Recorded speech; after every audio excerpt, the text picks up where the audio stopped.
Oke, teman-teman, karena udah pukul 8:05, kali ini gue mulai aja.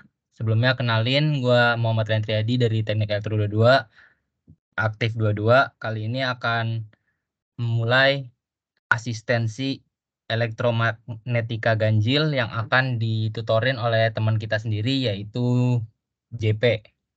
Sebelum kita mulai asistensi, alangkah baiknya kita berdoa menurut agama dan kepercayaan masing-masing. Berdoa menurut agama dan kepercayaan masing-masing, mulai.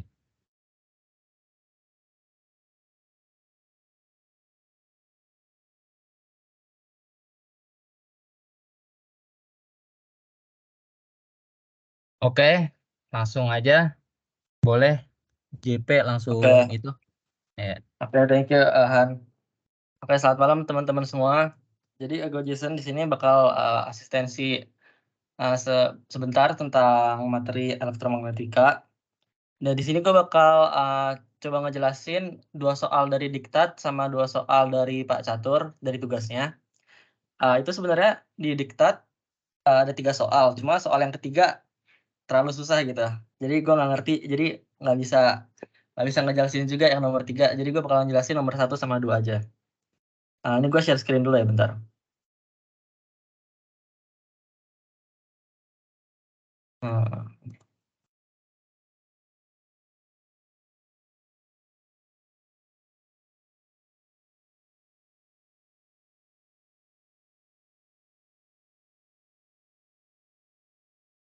Udah bisa masuk belum?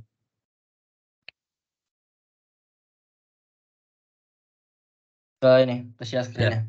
udah. Udah kelihatan ya? Oke. Udah ke-record kan ini? Eh, Mana? oke. Ya, boleh langsung aja. Jadi ini nomor 1. Nanti gue bakal ini kok kasih apa sih namanya? SS-annya di itu di file Teams.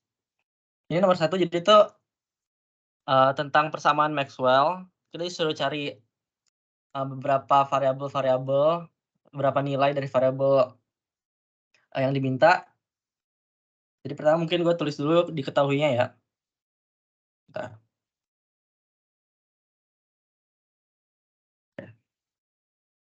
Ini diketahui dari soalnya. Terdapat bahan atau medium.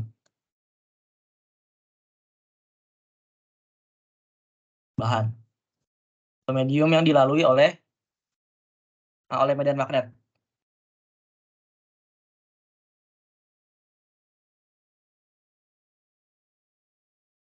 Medan magnet. Kalau terdapat bahan atau medium, berarti ini bukan di apa sih namanya? Ruang vakum ya, bukan di ruang vakum. Berarti nanti permitivitas sama permeabilitasnya bukan N0 sama nil 0 karena ada di medium. Berarti melewati suatu bahan, bukan di ruang vakum. Terus yang diketahui ini permitivitas. Permitivitas itu untuk medan listrik ya. Ini tuh untuk medan listrik.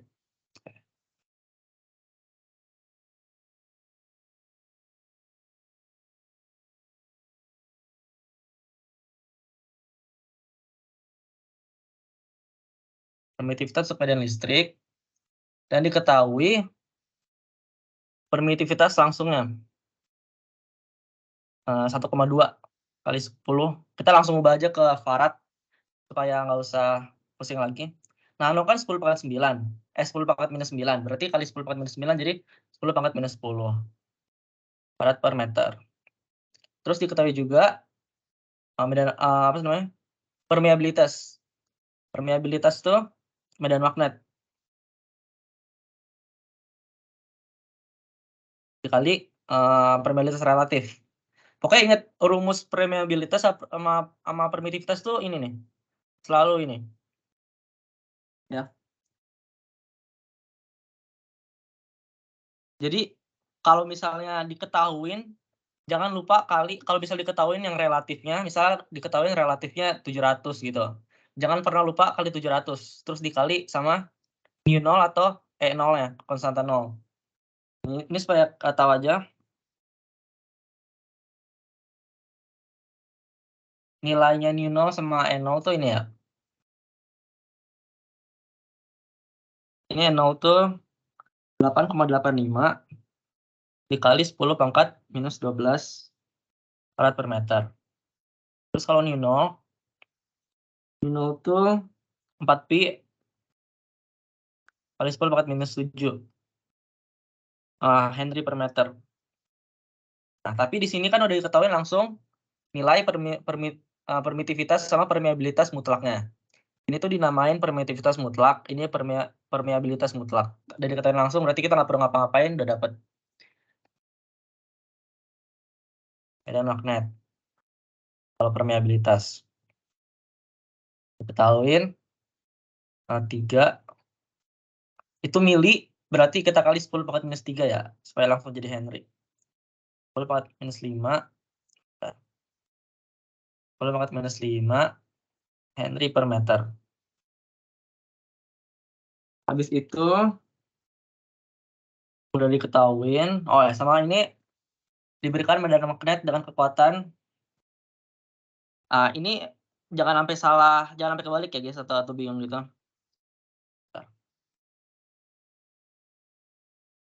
Ini tuh kalau misalnya medan magnet,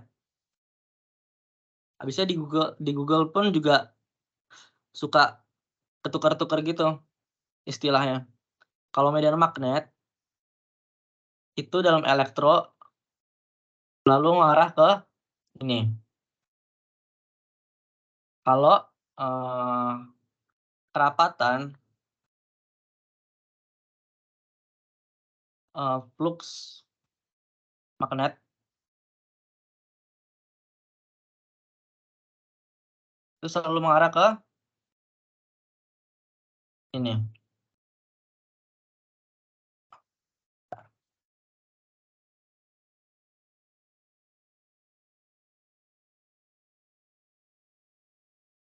Ini Tesla atau Weber per meter kuadrat. Nah, terus kalau untuk ini untuk magnet. Kalau untuk listrik, medan listrik. Nah, medan listrik tuh ini. Ini bisa nano per coulomb atau volt per meter. Kalau kerapatan flux listrik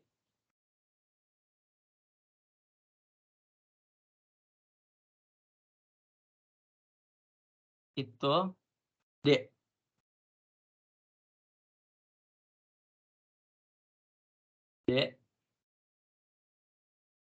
Itu diketahuinya sebagai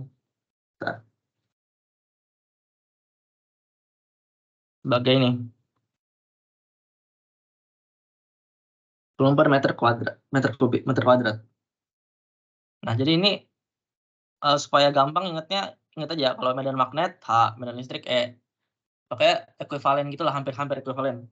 Nah, terus hubungan antara B sama H itu ini nih. B sama dengan mu dikali H. Nah, ini penting untuk ini diingat nih. Kali E. Nah, terus ini ingat ya, kalau misalnya ini tuh dilengkapi lagi mu 0 kali mu relatif dari H. Ini juga sama. Kali.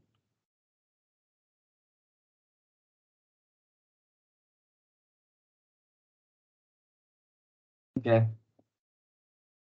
Sekarang kita udah ketahuin semua. Oh, sama ini juga ada nih, konduktivitas ya. Nah, konduktivitas diketahui juga konduktivitasnya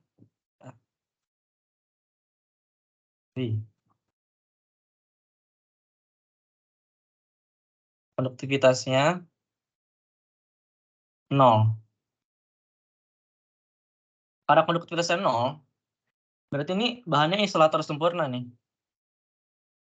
Merupakan isolator sempurna. Konduktivitas itu kan seberapa lancar arus listrik dalam mengalir kan. Kalau 0 ya berarti elektron nggak bisa bergerak kemana-mana di dalam bahannya. Isolator sempurna. Berarti nggak ada arus mengalir. berarti J itu current density, kerapatan arus, itu rumusnya dikali konduktivitas dikali medan listrik, itu sama dengan 0, karena ini 0 kan. Berarti ini nggak ada arus mengalir. Kerapatan arus di situ. Nah, ini nanti dibutuhin untuk simplifikasi rumus Maxwell yang bakal digunain. Sama yang diketahuin kan kuat medan magnet ya. Kuat medan magnet berarti kita gunain yang ini nih. Diketahuin hanya itu 2 sama gede. Sabar. Ini deh. Ini kan H 2 cos 10 pangkat 10 T di minus ini wave function.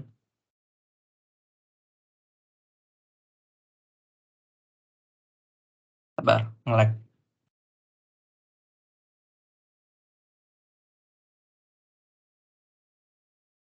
Halo. Masih kedengeran kan ya? Masih Jep. Oke. Aman. Ini AZ. Berarti ini AZ ini penting banget ya untuk merhatiin arah vektornya. Jadi ini AZ berarti ini medan magnetnya mengarah ke arah sumbu Z positif. Bukan positif, maksudnya pokoknya mengarah di arah sumbu Z. Ampere per meter. Oh ya, ini itunya ampere per meter. Habis itu dengan kekuatan. Nah. Terus yang ditanya tuh kita disuruh cari ini kan. Disuruh cari ketiga ini. Ditambah sama ini. Ini tuh angular wave number. Susah jelasinnya. Pokoknya disuruh cari ini deh. Nah. Terus ini rad per meter. Nah. Kawan kita kan udah lumayan familiar sama rumus ini ya, wave function. Jadi kita bisa langsung cari. Kan biasanya kan kalau yang WT minus tambah, biasanya kan gini kan. Nah, ini bentuknya sama nih, kita tinggal cocokin aja.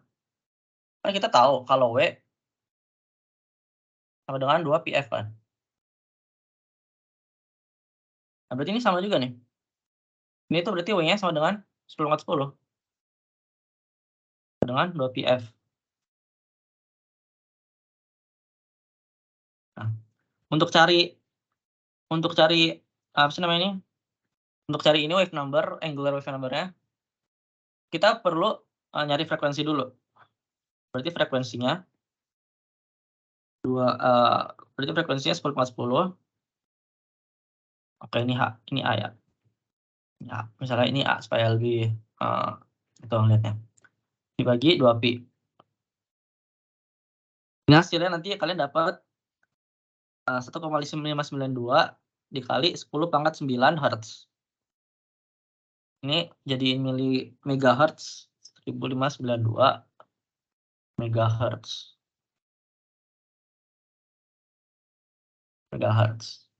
Oke, kita ketemu frekuensi. Terus, nah ini perlu diingat juga kalau gelombang elektromagnetika itu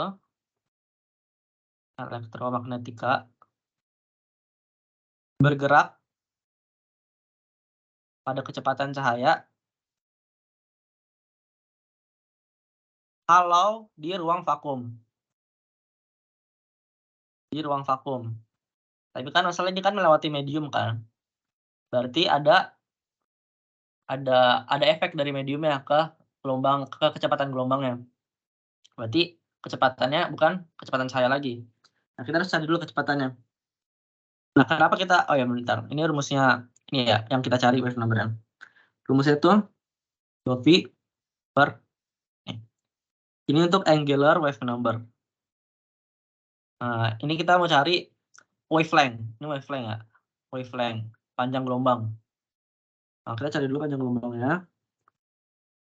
Ini kan rumus panjang gelombang kan V per F kan. Tapi kita nggak tahu nih V-nya kecepatannya berapa. Jadi kita cari dulu kecepatannya berapa. Kita cari kecepatan, rumus kecepatan itu ini kalian tinggal catat aja. Nanti di cheat sheet gue udah kasih apa sih namanya? Udah kasih itu kok cheat sheet gue di file Teams. Jadi kalian bisa lihat aja. Nanti kalau misalnya mau ngalin sendiri. Ini rumusnya tuh nu dikali permeabilitas dikali permitivitas. Nah, kan kita udah tahu berapa. Kita tinggal kali aja sama nilai ini nih. Nanti tinggal dikali, dimasukin ke rumusnya. Nanti hasilnya ketemu, langsung hasilnya aja ya. Nanti hasilnya ketemu 1,67 kali 10 pangkat 7 meter per second. Nah, terus nanti masukin V sama ini frekuensi ke wavelength untuk cari panjang gelombang. Nanti dapatnya kira-kira 0,01049 meter. Nah, terus sudah deh, kita bisa cari angular wave number-nya.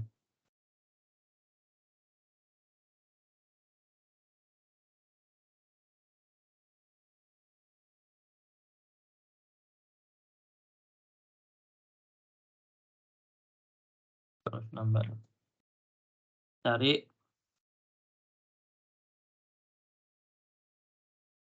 nanti hasilnya 5,599 radian per meter. Berarti untuk yang ditanya besar itu angular wave number-nya udah diketahuin ya. Berarti kita udah dapat ini. Sekarang kita ke B. Yang diketahuin deh, kita mulai dari diketahuin dulu. Diketahuin ini kekuatan medan magnet. Berarti kita cari dulu menggunakan persamaan Maxwell. Kan ada 4 persamaan Maxwell. Kalau kalian cari nanti mungkin jelasinnya habis ini tentang Maxwell, habis selesai soal aja. Jadi apa namanya? Rumus Maxwell yang mengandung H itu yang keempat ya, rumus keempat Maxwell. Itu kayak gini nih. Curl dari medan magnet, ini rumusnya, sama dengan rate of change dari apa sih namanya ini, kerapatan flux listrik terhadap waktu ditambah J. J ini ini nih. Ini apa sih namanya ini? J itu current density. Ya, current density. Tapi kan current density kan 0 kan? Jadi ketahuan berarti kita bisa coret. Jadi bisa gunain aja langsung. Berarti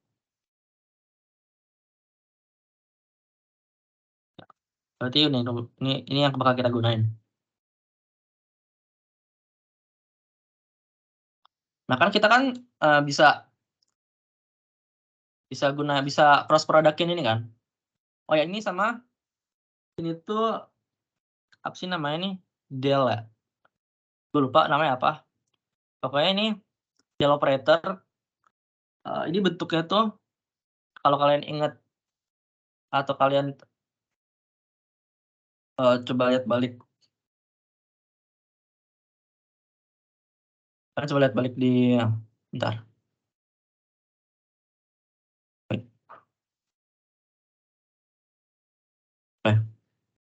Kalau kalian coba lihat balik dari unfact, kan ini kan X itu operator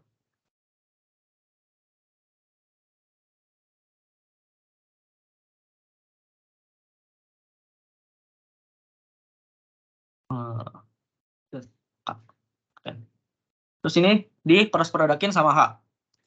H-nya kan kita ketahuin cuma mengandung apa sih namanya ini? AZ kan. AZ itu sama aja kayak ya, sabar, gua tulis dulu. X itu sama aja sama Y. Nah, Y sama aja sama J. Z sama aja sama K. Nah, ini nggak ada bedanya. Berarti ini cuma mempunyai arah atau komponen di sumbu Z hanya. Berarti lumayan gampang kita cross product-innya. Ya kan rumus untuk mencari cross product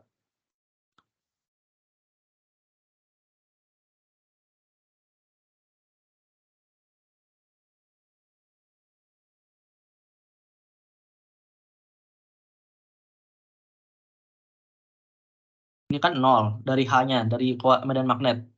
Kan medan magnet itu cuma ada komponen di sumbu Z. Berarti apa komponennya? Komponennya ini.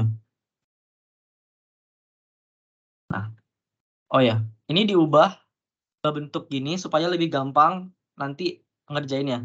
Jadi kita nanti di akhir-akhir pas sudah selesai tinggal masukin angka-angka yang diketahui, nilai-nilai yang diketahui. Kan diketahui nih kalau H0-nya 2, terus W-nya 10 pangkat 10. Terus ininya juga diketahuin, cuma nanti itu dilakuin di akhir waktu udah selesai kalkulasi atau ya udah selesai perhitungannya. Nah, ini nanti hasil akhirnya kayak gini.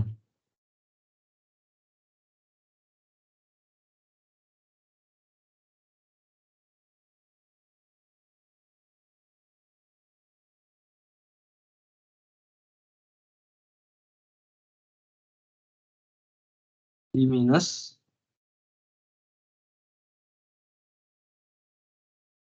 ini ekspansi kofaktor biasa ya.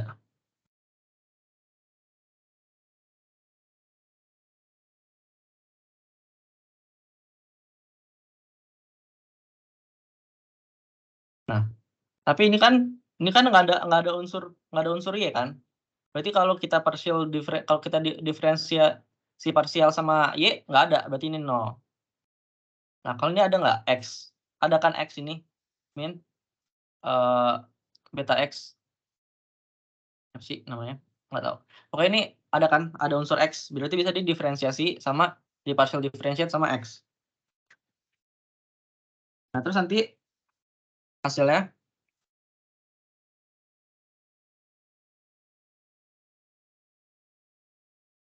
aduh, kegedean.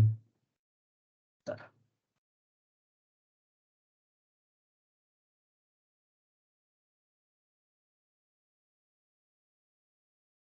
Hasilnya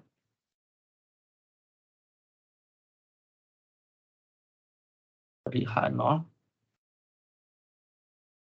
Kita langsung aja deh. Nah, hasil dari ini, dari partial diferensiasi ini ini hasilnya.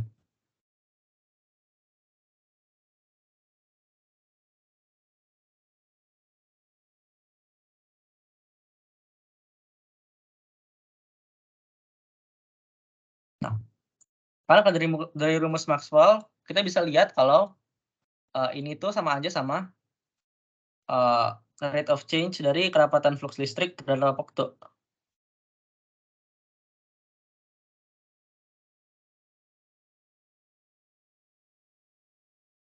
Nah, terus kita tahu juga kalau kalau kerapatan flux listrik itu sama dengan permitivitas dikali medan listrik.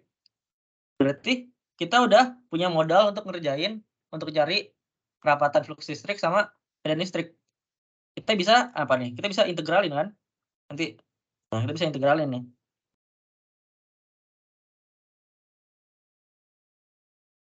Nah, kita integralin. Kita cari D dulu. Berarti dengan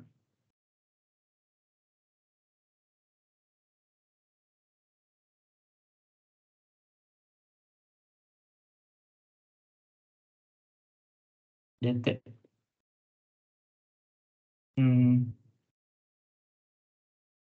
Nah, ini hasilnya.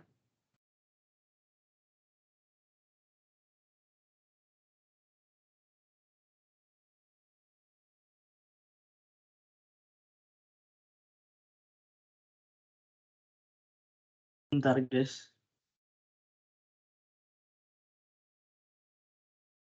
Oh ya, ini kan kita bisa keluarin ini. Nah, bisa keluarin komponen yang nggak ada mengandung unsur T. Karena kan kita integralnya terhadap T. Berarti ini H0 sin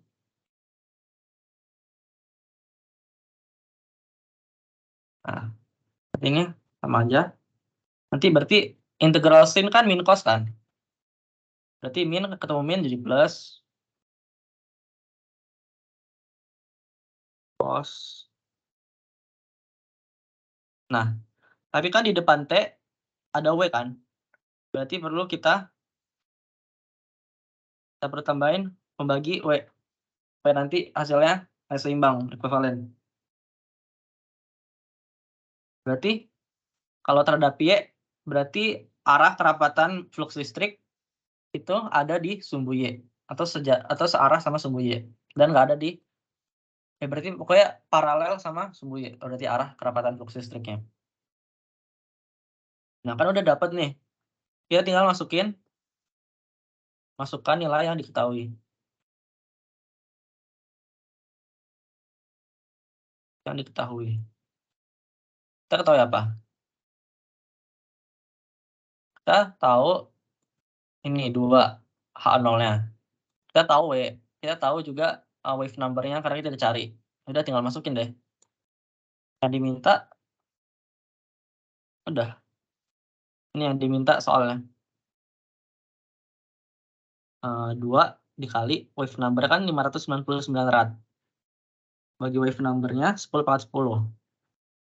Terus dikali cos 10/10. Di minus 599 X. Dalam arah sumbu Y. Aja. Dan ini satuannya. Unitnya maksudnya. Nanti hasil akhirnya setelah dikali 1,198 dikali 10 pangkat minus 7 cos minus 599 X.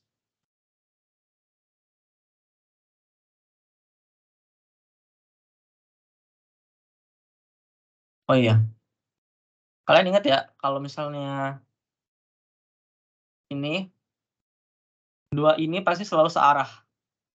Arah medan magnet sama kerapatan flux magnet itu selalu sama arah vektornya.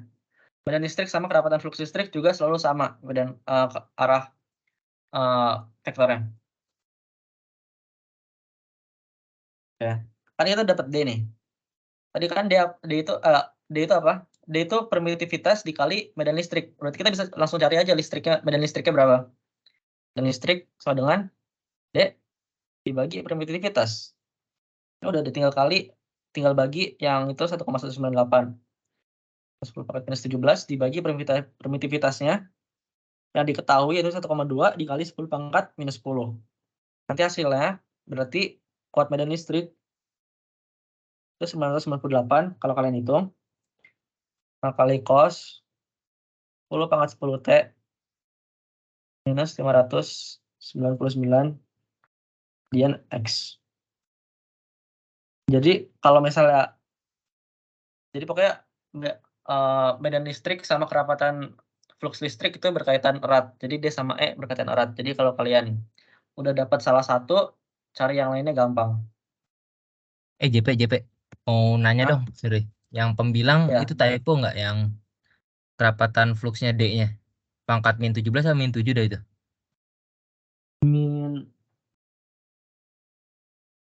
Yang kiri bawah.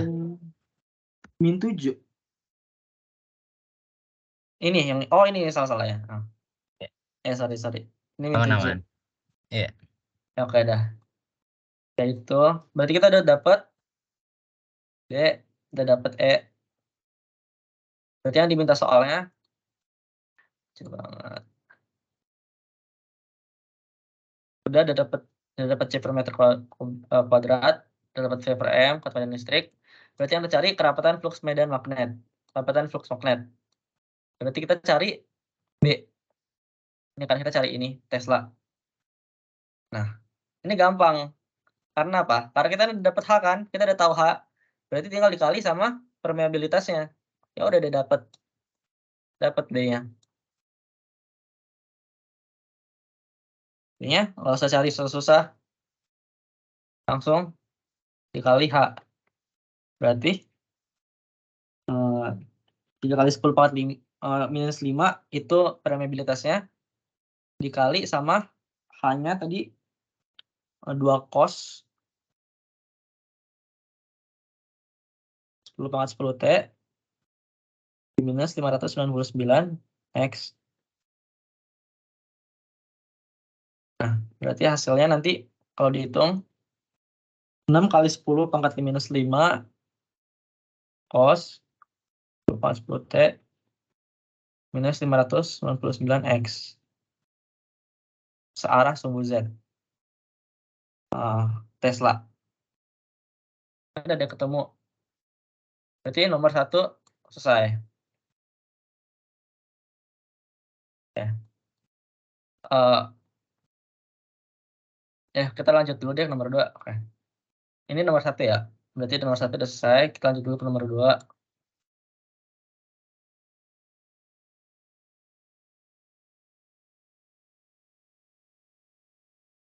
Ini nomor 2. Ya gimana ya? Nomor 2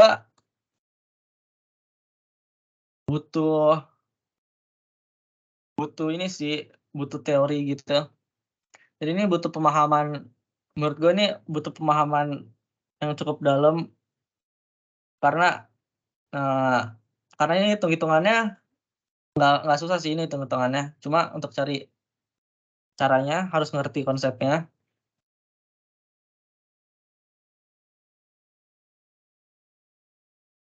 Jadi kan yang diketahui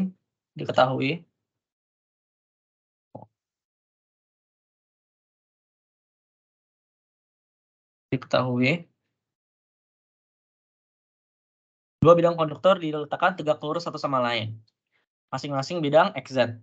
Coba kita gambarin dulu biar langsung gampang deh. Kita tulis dulu yang diketahui. Gambar dulu. Oke. Misalnya ini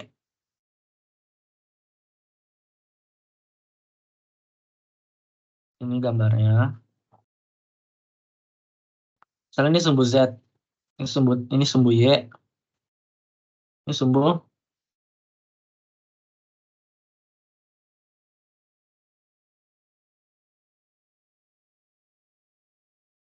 X. Loh.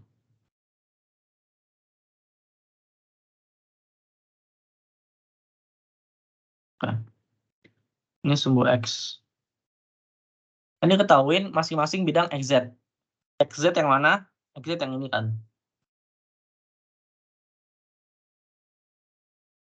Terus diketahui juga bidang XY. XY sama dengan 0. XZ juga sama dengan 0. Berarti karena sama dengan 0 terletak di sumbu XY. Ini XY nih. Ini ya. Ini XZ sama XY. Terus kedua bidang tersebut dihubungkan dengan ground. Kita diketahuin bidang dihubungkan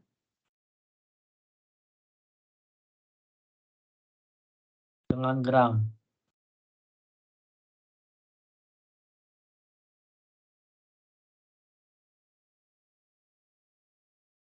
Berarti apa? Berarti semua muatan atau arus dapat mengalir ke ground. Terus kita dapat menyimpulkan juga kalau karena dia terhubung sama ground, terus nggak ada tegangan yang diberikan gitu ya. Dari awal nggak ada tegangan yang diberikan. Misalnya diem doang nih, nggak ada tegangan apa-apa, terus dihubungkan dengan ground. Berarti ground itu kan berarti kan V-nya sama dengan 0 ya. Kita kan kalau misalnya ground tuh V sama dengan 0. Kalau ground ya, V sama dengan 0. Berarti nilai potensial atau nilai tegangan,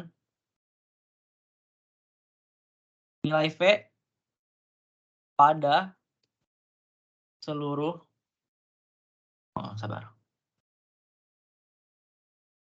Ya, nilai V pada seluruh permukaan bidang XZ dan XY itu 0. Karena kan bidangnya dihubungkan dengan ground.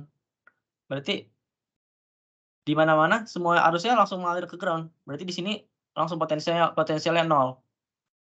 Ya, kita tahu itu berarti. Terus kita tahu juga kalau ada titik muatan Q. Ada titik muatan Q. Di mana nilainya 2 mikrocoulomb. Dan koordinatnya 0,22 cm. Nah, berarti ini misalnya ini 2. Ini kan X-nya 0, Y-nya 2, Z-nya 2. Berarti ini itu Z-nya 2. Berarti ini kira-kira di sini. Ini Q. Terus diketahui juga titik pengamatan. Berarti kita sebagai observer terletak di 0,57 cm. Misalnya 0,57 tuh misalnya di sini. Ini P. Ya. Terus kita kan udah gambar tuh. Nomor 1 buat plot sistem koordinat titik penguatan tersebut sebelum mengerjakan soal B. Kita udah buat gambar. Berarti nomor 1 nanti kalau misalnya buat disuruh ada soal kayak gini, tapi tulis ya, tulis yang lengkap gitu. Bentar. Nah, ini surface Z. Ini surface XY. Terus ini 0,22. Ini 0,57. Nah, udah, berarti nomor A, bagian A udah selesai. Sekarang bagian B. Kita diminta untuk hitung gaya listrik pada Q karena adanya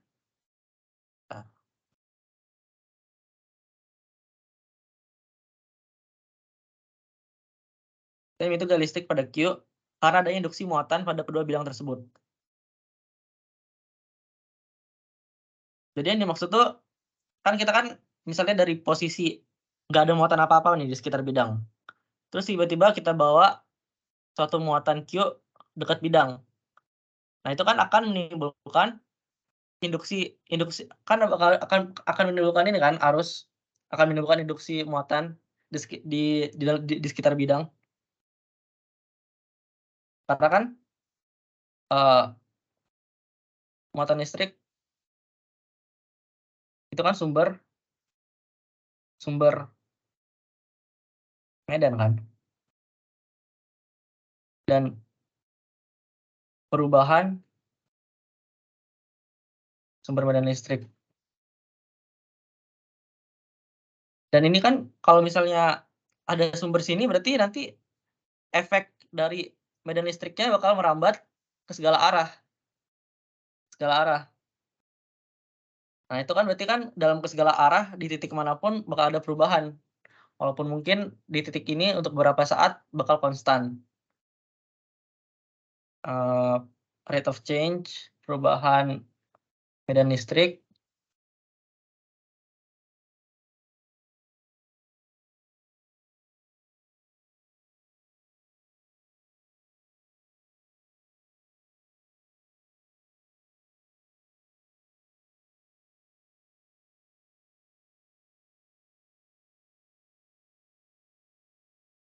Menyebabkan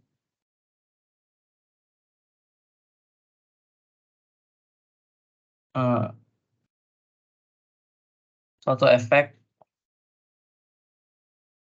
pada bidang.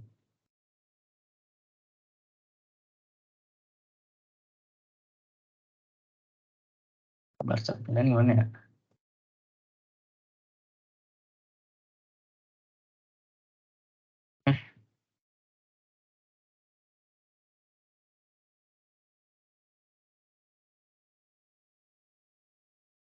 Biarin deh.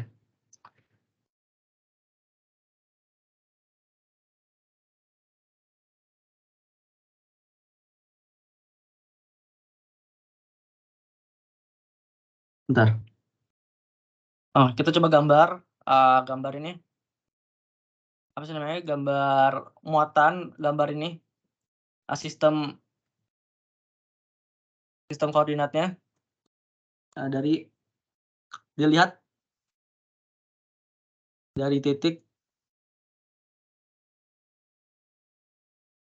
di atas bidang YZ pada titik asal. Berarti ini misalnya ini titik 00 ya. Misalnya titik 0,000. Nah, ini misalnya ini sumbu Z. Sumbu Z. Terus ini sumbu Y. Berarti sumbu X keluar dari layar kan, mengarah ke kita gitu. Tapi kita lihatnya tegak lurus. Kita lihatnya tegak lurus.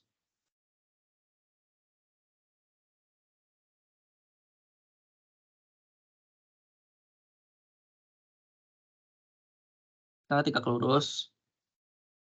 Nah,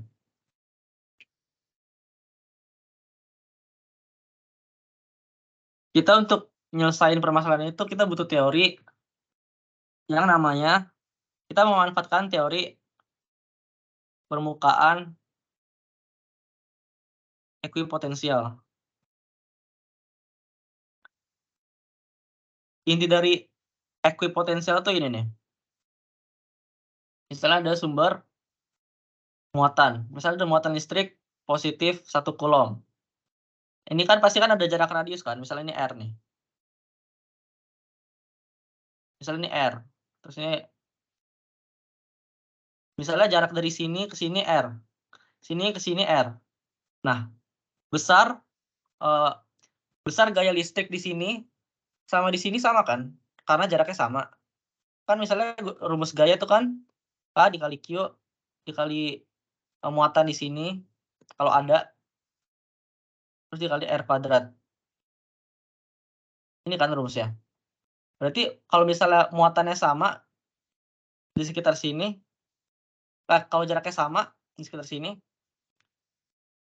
berarti semua gaya listrik atau medan listrik di permukaan yang radiusnya sama R dari muatan listrik ini, besar medan listrik atau gaya listriknya sama kan berarti. Itu yang dinamain ekuipotensial. Ekui artinya sama. Nah, ini potensial kan V kan? Nah, sama aja. V itu kan K kali Q per R. E dengan K kali Q per R kuadrat. Intinya, ini nilai semua ini tuh dengan jarak R semuanya sama. Nah, kita memanfaatkan teori ini.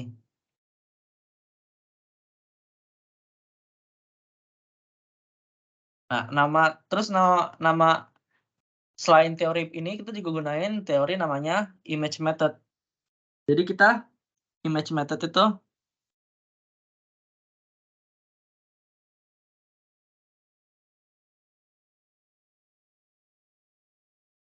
sabar, ini untuk mengapin perubahan medan listrik dari waktu menyebabkan suatu efek pada bidang yang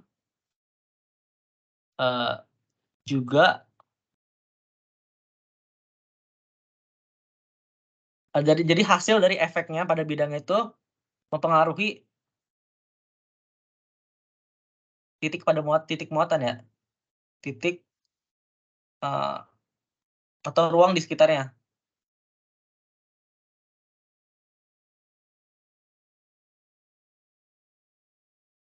Berarti di titik sekitar bidang ini terdapat suatu medan listrik yang dihasilkan sama bidangnya. Tapi kita tahu, kita diketahuin kalau potensialnya 0 di mana-mana, di seluruh permukaan merentang ini potensialnya 0. Nah, kita balik ke image method. Jadi itu image method itu mengubah soal tentang medan yang rumit menjadi lebih sederhana dengan cara menambahkan muatan semu.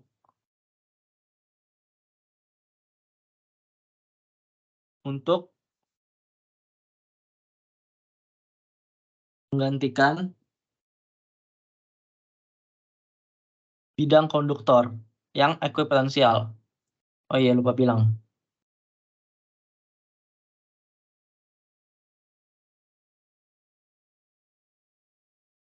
Nah, ini misalnya nih, ini misalnya 1, ini 2. Di sini di V2, misalnya ini V2 sama dengan X. Kalau ini permukaan ekuipotensial, misalnya permukaan di sekitar muatan ini tuh ekuipotensial, berarti V1 sama dengan X juga. Nah, ini halnya berlaku juga sama bidang yang di sini. Berarti ini bidang, misalnya pada titik ini, potensialnya 0. Kan diketahui kan kalau ini terhubung sama ground dan potensialnya 0. Terus di titik yang ini potensialnya 0 juga. Terus titik yang ini karena merentang potensialnya 0 juga. Pokoknya di semua titik pada bidangnya itu potensialnya 0. Berarti kita bisa bilang kalau bidangnya itu bidang ekuipotensial kan? Bidang konduktor itu bidang ekuipotensial. Itu dengan ekuipotensial. Oke. Bidang konduktor merupakan bidang ekuipotensial.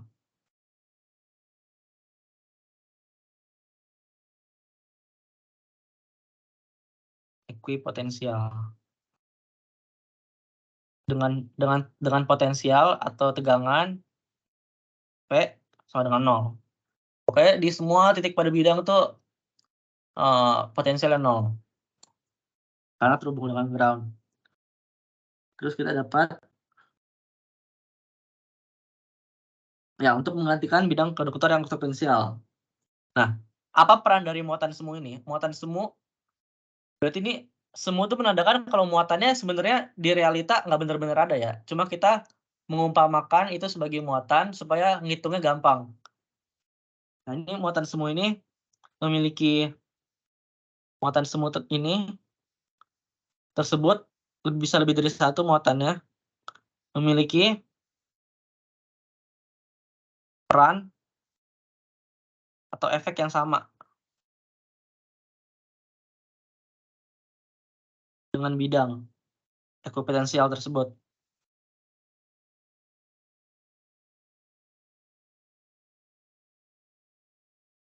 Ya. Dan untuk lebih ngerti, misalnya gini nih. Ini kan dipol. Kalau kalian tahu dipol listrik, ya coba kalian nanti abis ini mungkin kalau nggak tahu, coba cari tahu tentang dipol listrik. Jadi dipol listrik itu sepasang muatan yang besarnya sama. Besarnya sama nih. Misalnya ini 5, ini 5 juga. Tapi beda polaritas, yang ini positif, ini negatif. Dan terpisah dengan suatu jarak. Ini misalnya dengan suatu jarak apa gitu, nggak tahu. Nah, ini tuh namanya dinamain dipol. Ini tuh namanya dipol. Nah, sifat dari dipol ini tuh memiliki satu sifat yang unik. Kan kita tahu kan kalau garis medan listrik itu mengarah dari positif ke muatan listrik negatif. Berarti ini nih, misalnya gini nih. Kita tahu kan kalau medan listrik itu mengarah dari yang positif ke negatif.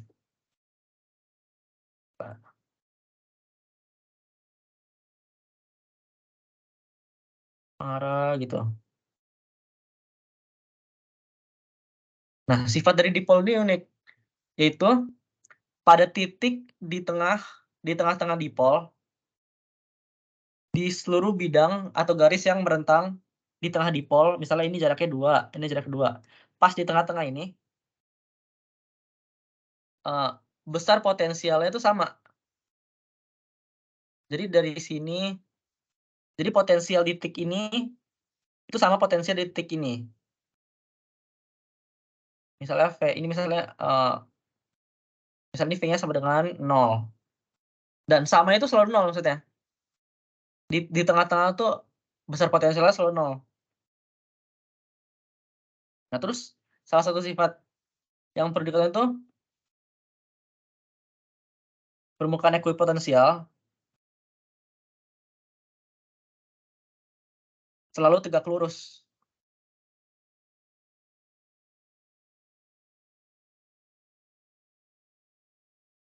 Sama medan listrik. Ini kan medan listrik kan?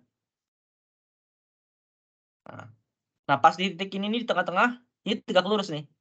Jadi kalau misalnya nanti ada suatu muatan gini, misalnya gini, terus satunya gini. Kalau misalnya gini nih. Kita misalnya disuruh cari permukaan yang ekuipotensial. Ini kan tegak lurusnya gini nih. Terus misalnya melengkung bla bla bla bla. Nah, gini. Nah, berarti di titik ini, karena ini kan tegak lurus kan? Terus ini juga tegak lurus nih. Nah, berarti di titik ini sama titik ini itu potensialnya sama. Nah, ini kan udah nih. Kita udah tahu sifat dari dipol. Kita udah tahu sifat dari dipol, berarti kita bisa memanfaatkan muatan semu ini untuk menggantikan peran bidang yang ekuipotensial. Jadi ini.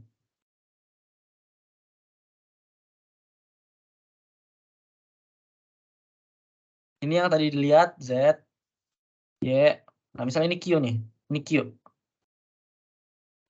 Nah, ini kan bidangnya kan? Dan di seluruh bidang ini nih, di seluruh bidang ini muatannya 0. Potensialnya 0.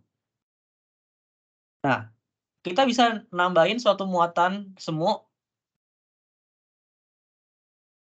Ini Q-nya 2 mikrocoulomb.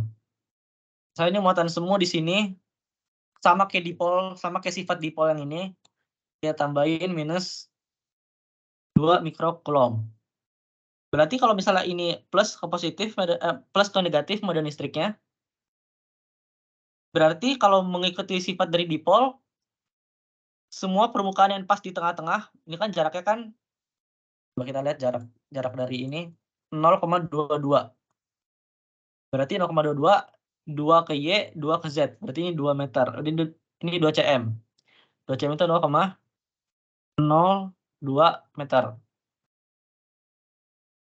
Terus dari sini ke sini, kita buat jaraknya sama juga, muatan semuanya.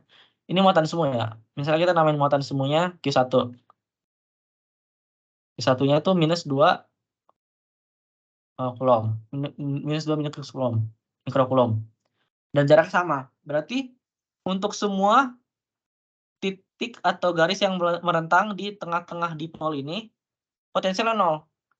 Berarti kita telah menggantikan peran dari bidang ini, bidang XY dengan sebuah muatan semu Q1. Nah, tapi ini aja nggak cukup satu penambahan ini.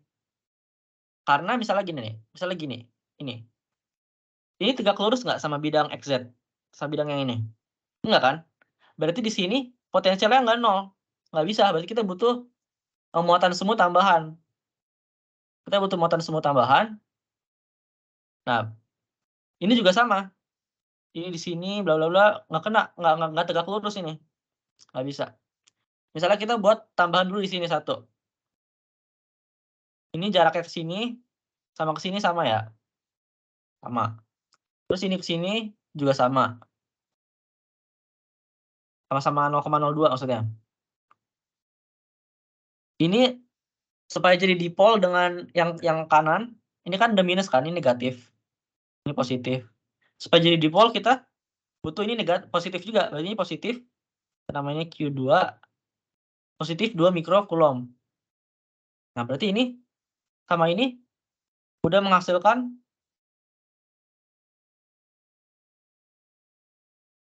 medan listriknya, garis medan listriknya udah tegak lurus.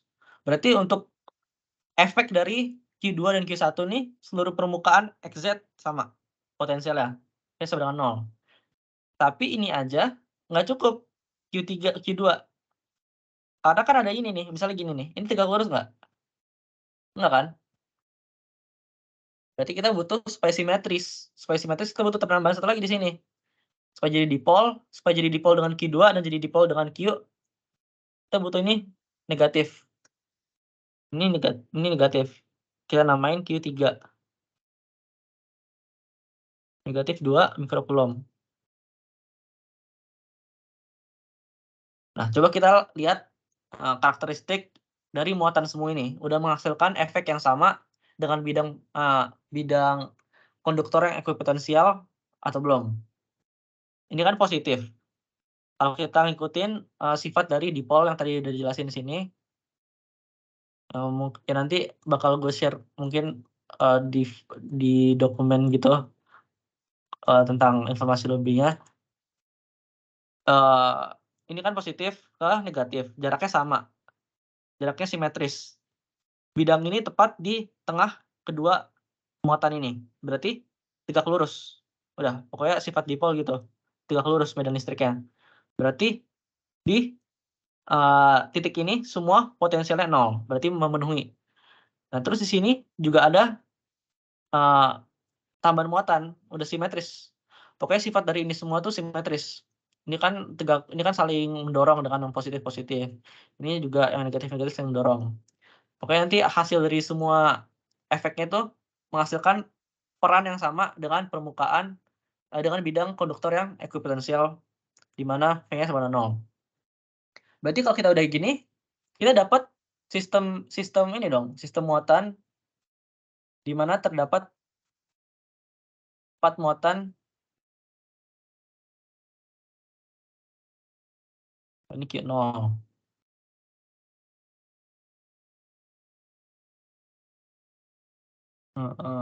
Ini 2. Minus 2 mikrocoulomb. Dan ini yang ditanya apa? Ditanya soalnya. Yang ditanya soalnya itu hitung gaya listrik pada Q karena adanya induksi muatan. Tadi kan dibilang kan perubahan medan listrik pada waktu menyebabkan suatu efek, yaitu timbul induksi muatan pada bidang.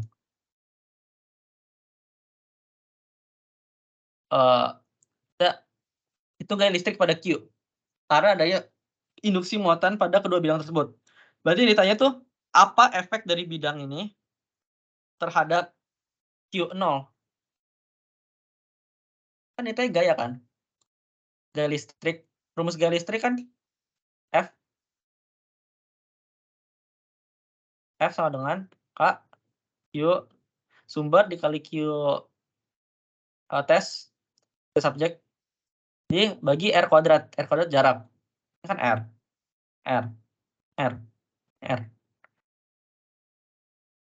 Ini berarti apa? Kalau dari sini R kali akar 2 kan. Berarti itu tinggal hitung masing-masing efek gaya listrik dari tiap muatan semu terhadap Q0 untuk cari efek dari bidangnya. Karena tadi sekali lagi efek dari muatan semu ini Q1, Q2, Q3 memiliki peran yang sama dengan bidang ekuipotensial ini, di mana V-nya sama dengan 0. Karena mengikuti sifat dipol. Berarti kita bisa cari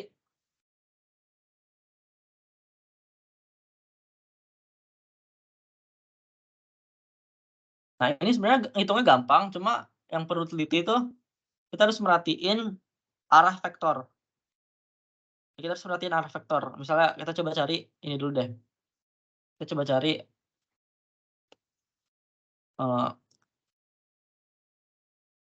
kita tulis dulu total gaya listrik pada Q0 tuh itu adalah penjumlahan dari gaya listrik Q1 dengan Q0, gaya listrik pada Q, gaya listrik pada Q oleh Q1 ditambah gaya listrik pada Q oleh Q2 ditambah gaya listrik pada Q oleh Q3. Ini semua. Dan harus pakai arah vektor.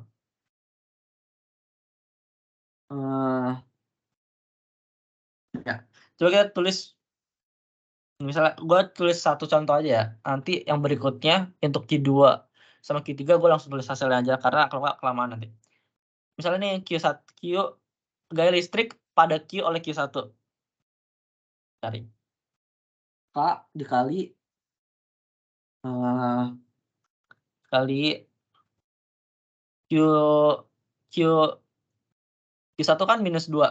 Kita nggak usah pakai minus dulu karena nanti akhirnya tuh efeknya pakai vektor. Misalnya 2 dikali 2 dikali 10 pangkat minus 12. Karena kan ini kan 10 pangkat minus 6. 10 pangkat minus 6 dikali 10 pangkat minus 12. Dikali R, dibagi R kuadrat. R kuadrat tuh jarak ini.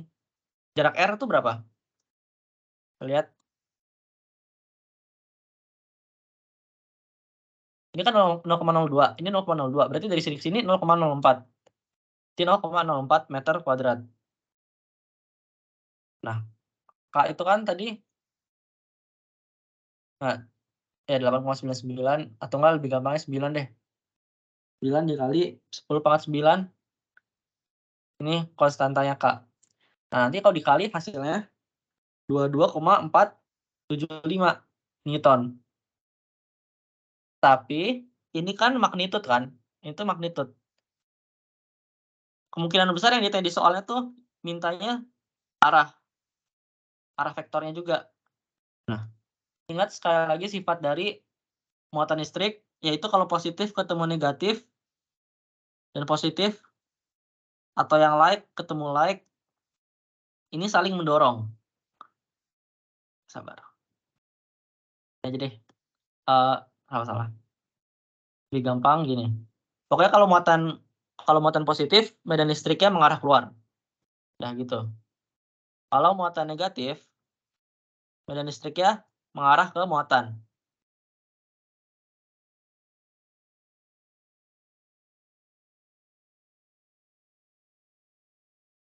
Nah, berarti kalau ini Q sama Q0 sama Q1, berarti arah medan listriknya kayak gimana? Berarti ini positif, ini negatif. Arah medan listriknya kayak gini kan, mengarah ke sini. Berarti hasil efek dari Q1 terhadap Q0 tuh menarik, bukan mendorong. Kalau menarik berarti Q0 akan mendapatkan gaya tarikan ke arah bawah. Arah bawah itu berarti mana? Ini kan positif Z. Ini positif Y. Berarti dia ke bawah. Minus Z nih. Berarti arahnya misalnya R ini itu minus 4 K.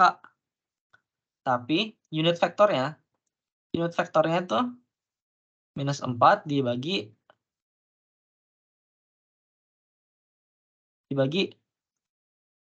akar ini ya, minus 4 kuadrat. Nggak ada beda ya, hasilnya 1. Berarti unit vektornya itu minus K. Ya, kita pakai unit vektor. Pokoknya kalau soal kayak gini harus diubah ke unit vektor. Karena kan kalau unit vektor itu hasilnya 1. Jadi nanti nggak mempengaruhi nilai sebenarnya. Supaya nggak perlu nilai sebenarnya, kita perlu unit vektor. Makanya selalu dicari unit vektor. Ini unit vektor. Ini vektor biasa. Berarti nilai dari F, berarti gaya pada Q oleh Q1 tuh 22,475 Newton.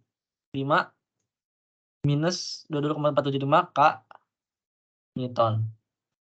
Gitu ya cara carinya. Nah, terus untuk yang berikutnya FQ terhadap oleh Q2 itu nanti langsung tulis aja deh. Pokoknya hasil akhirnya biar nggak kelamaan juga guys, biar nanti hasil akhirnya tuh setelah ditambah semua nih yang ini,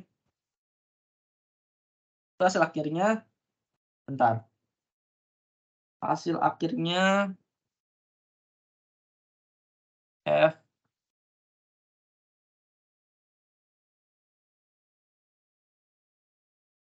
pada titik 0,22 yaitu pada titik muatan Q oleh 3 gaya semu ini ya. Itu sama dengan minus 14, kurang lebih segini hasilnya. Selebihnya supaya lebih jelas bisa dilihat di diktat. 9. Nah, ini hasilnya Newton.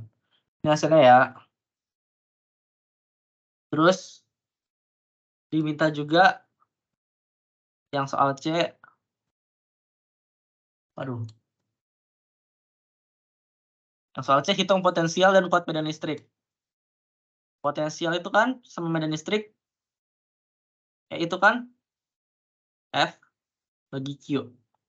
Ya. Berarti kebalikan K, Q per R kuadrat. Sedangkan potensial itu E dikali jarak. Kita misalnya jarak D. Nah, itu sama dengan jarak RD, RR. Jarak R. Sama dengan berarti K, Q per R. Nah, itu potensial. Kalau medan listrik ini. Dan potensial, jangan lupa potensial itu skalar ya. Ini skalar. Sedangkan ini vektor. Berarti memiliki arah. Coba kita cari dulu yang potensial. Untuk carinya itu sama aja. Sama kayak yang F ini. Berarti V. Oh, ini kan hitung potensial kemudian pada titik pengamatan P. Ini pada titik pengamatan P tambah ribet. Jadi kan titik pengamatan P kan misalnya Q, Q. Ini Q0, Q1, Q2, Q3. Terus ini misalnya titik P. P-nya kan di sini kan.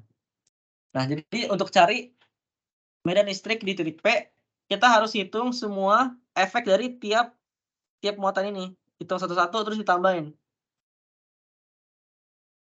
Berarti F pada titik P itu sama aja sama dengan F pada titik P oleh Q0 ditambah V pada titik P oleh Q1 ditambah V pada titik P oleh Q2 ditambah V pada titik P oleh Q3. Hitungnya pakai rumus ini. Nah, terus kalau karena skalar berarti nggak butuh arah. Berarti tinggal dihitung biasa aja. Nanti hasilnya ketemu minus 3.365,04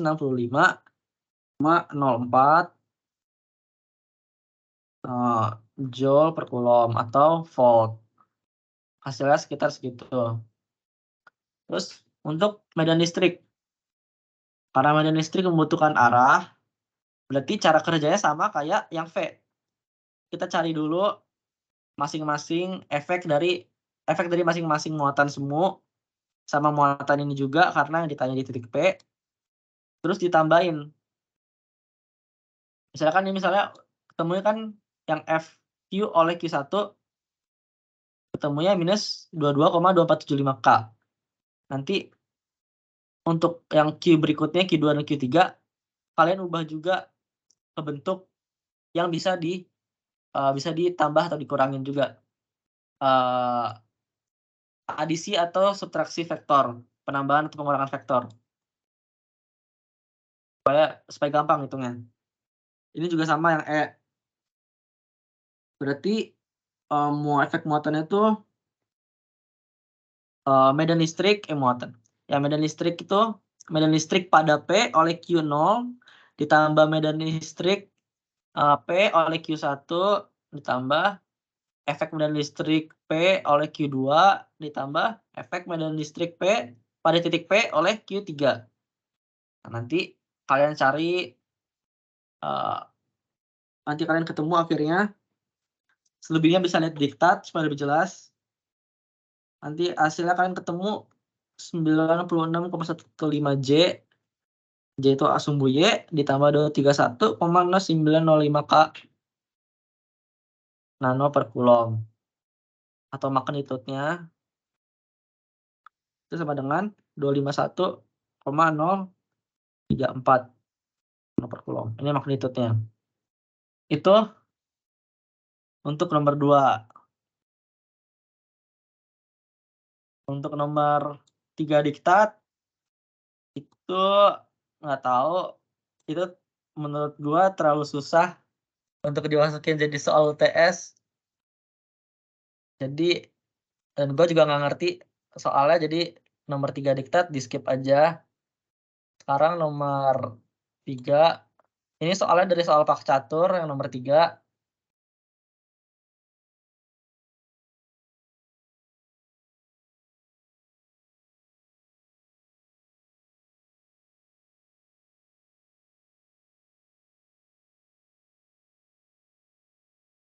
Ya. Jadi diketahui sebuah rangkaian tertutup terhubung dengan loop kawat dengan luas 16 cm kubik. Cm apa sih namanya? Persegi. Nah, buat rangkaian. Halo, masih kedengeran nggak? Aman-aman. Oke, GG bahas soal catur. Gas.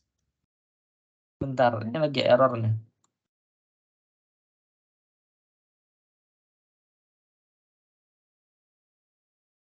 Apa ya nih? Bentar.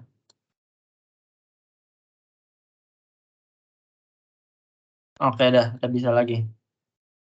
Ini sebuah rangkaian tertutup terhubung dengan loop kawat dengan luas 16 cm dan jumlah 47 lilitan.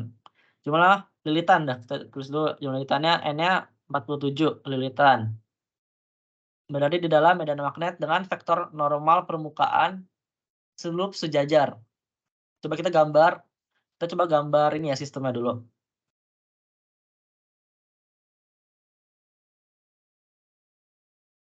Lagi nih.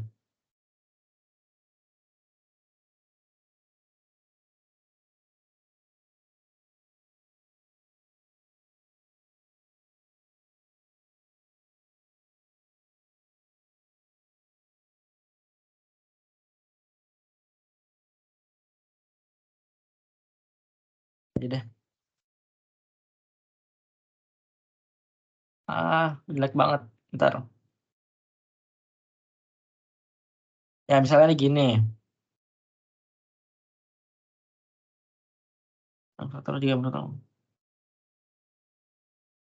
Misalnya begini, terus ini luasnya A-nya sama dengan 16 cm kubik. Ini jumlah lilitannya dililit sebanyak 47 kali dan berada di dalam medan magnet dengan vektor AX ya. AX. Ya udah, berada di dalam medan magnet dengan vektor normal permukaan. Vektor normal permukaan berarti tegak lurus dengan permukaan kan, karena ini permukaannya nih. Dengan vektor normal permukaan loop, ini vektor normal permukaan loopnya nih A. Itu sejajar dengan vektor flux medan magnet. Berarti karena sejajar, berarti vektor medan magnetnya melewati permukaan loop kan? Karena sejajar. Kalau tegak lurus justru misalnya ini vektor areanya. Terus misalnya tegak lurus. Kalau tegak lurus berarti B-nya nggak melewati area. Berarti otomatis jawabannya langsung 0. Udah, pokoknya kalau tegak lurus, kalau vektor area loop atau apapun, terus tegak lurus dengan medan magnet, udah pasti 0 hasilnya. Karena kan apa? Karena kan kalau cross product tuh kan, misalnya AB kali sin 90 kan. Kalau tegak lurus 90 apa sih? Sabar bentar. AB cos 90. Karena kan kita mau cari flux kan. Nah, kalau cos 90 udah pokoknya langsung 0. Kalau dot product. Nah, ini kan karena loop sejajar berarti ada hasilnya nih, ada nilainya. Dengan vektor flux medan magnet. Loop sejajar dengan vektor flux medan magnet. Jika vektor medan magnet, vektor flux medan magnet berarti ini ya harus ya. Segini deh. Sejajar terus diketahui besar vektor medan magnet. Itu 203 dikali sin 81 T AX kuadrat. AX kuadrat. AX unit vektor AX ya. Berarti ini tuh berada searah sama sumbu X. Berarti ini tuh arahnya tuh sumbu X nih berarti. Berarti ke sini itu X nih. Berarti ini X. Ini X. Berarti tentukan besar tegangan EMF. Ditanya EMF atau voltage yang dihasilkan oleh perubahan medan magnet. Karena kan apa hukumnya Faraday's law, Faraday's law yaitu perubahan medan magnet menghasilkan arus. Kalau yang Oersted, perubahan arus menghasilkan medan magnet.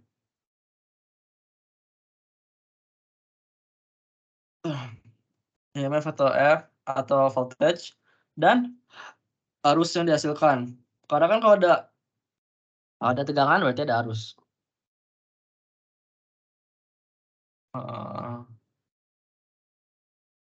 Pada saat 9 milisecond, pada saat time-nya 9 milisecond. Terus dipasang beban, dipasang resistansi 144 ohm. Ya, supaya nggak short circuit, makanya dipasang beban. Oke, kita langsung aja ya. Nanti kalian langsung aja tahu atau ngerti kalau rumus induced EMF itu tuh sama dengan minus N dikali perubahan flux dikali perubahan flux medan magnet terhadap apa? Terhadap waktu kan. Nah, rumusnya flux medan magnet itu tuh medan magnet di dot produkin sama area. Yang ini nih. Makanya kalau 3 keurus 0. Berarti sama dengan E dikali A dikali cos 90. Cos theta. Ini rumusnya flux medan magnet. Ya. Nah, berarti kita bisa kali ini nih, bisa kali di dalam ini nih. Minus N dikali delta B dikali A dikali cos theta terhadap waktu. Kita cari, kita hitung. Nah, ini yang gampang nih, supaya ngitungnya gampang. Ini apa nih? Ini ada terhadap waktu. Berarti kita bisa aja ubah untuk kalau misalnya perubahannya itu mendekati 0. Berarti ini turunan kan? Berarti D BA cos theta dt. Nah, di sini yang berubah apa? Yang berubah area atau medan magnet? Areanya kan 16 cm kubik kan? Cm kubik. Nggak berubah. Dari awal sampai akhir areanya segitu terus. Kalau kita lihat medan magnet, ini ada apa? Ini tuh kan mengandung unsur T. Berarti ini kan sinusoidal dan berubah-ubah sesuai dengan T berapa. Berarti yang berubah cuma B doang, A-nya konstan. Berarti kita bisa keluarin A sama, ya kita bisa keluarin A keluar. Cos-nya juga apa? Cos-nya berubah nggak? Medan magnetnya di arah sumbu AX terus kan? Nggak berubah-ubah kan arah vektornya. X doang konstan, berarti cos-nya juga bisa kita keluarin. Berarti yang berubah itu hanya medan magnet terhadap waktu. Berarti minus N dikali A dikali cos theta dikali dB per dt. Yang diketahuin apa? Yang diketahuin B kan? Nah, kita untuk cari dB per dt apa? Tinggal perlu turunin aja. dB per dt. Apa tuh? 203 sin 81 T. Turunannya sin kan cos, berarti 203 cos 81 T. Udah sampai sini aja. Enggak kan? Karena kan ini ada 81 berarti dikali 81. Berarti untuk lengkapnya Coba. Nah. Untuk lengkapnya.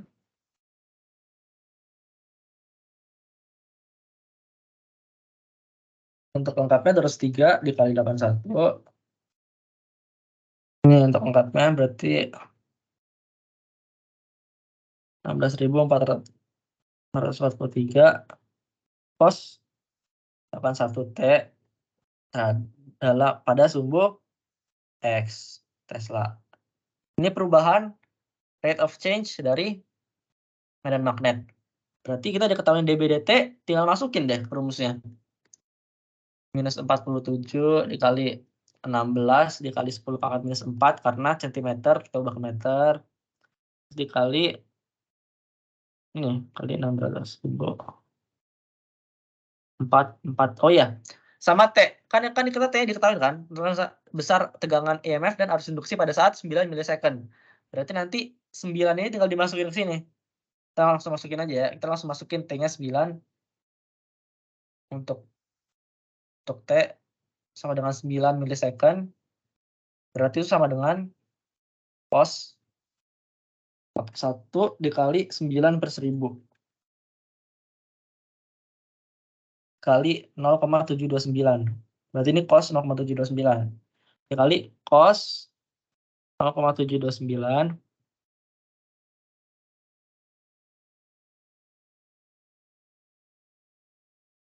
kayak ini. Kita hitung 16 dikali 10 pangkat minus 4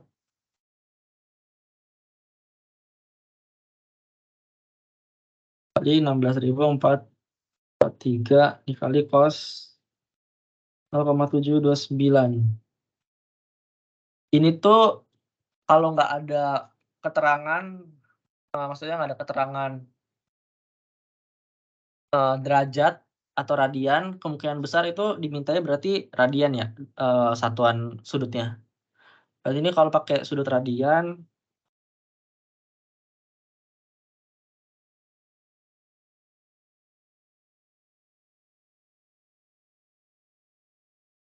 -922.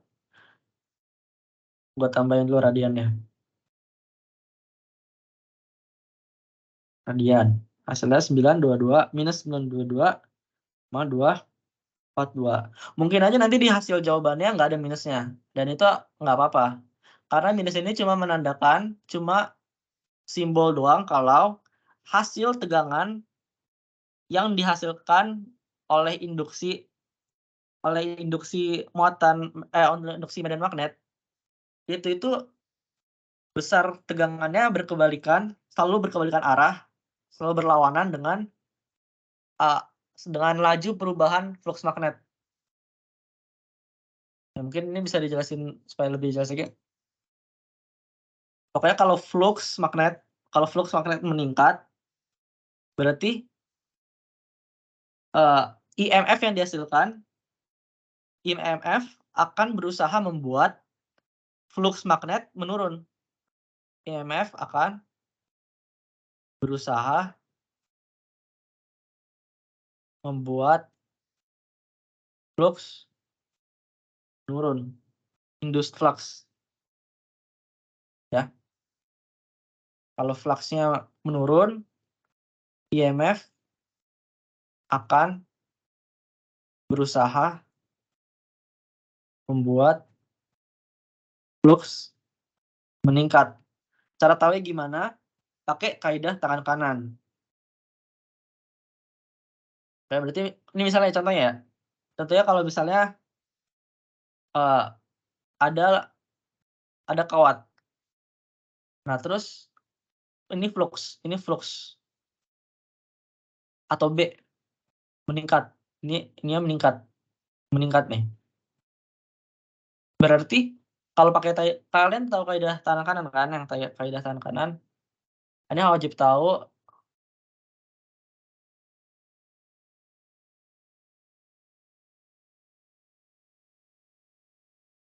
Oke, lumayan jelek.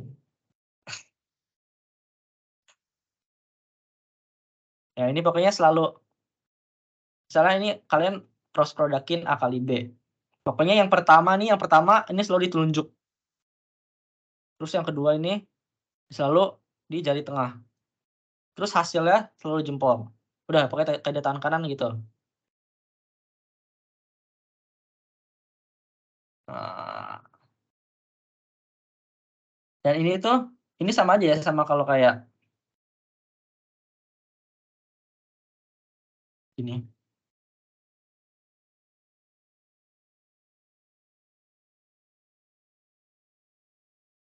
Beda ada tangan kanan ya kalau yang arus. Aduh maaf guys. Kalau yang arus ini nih.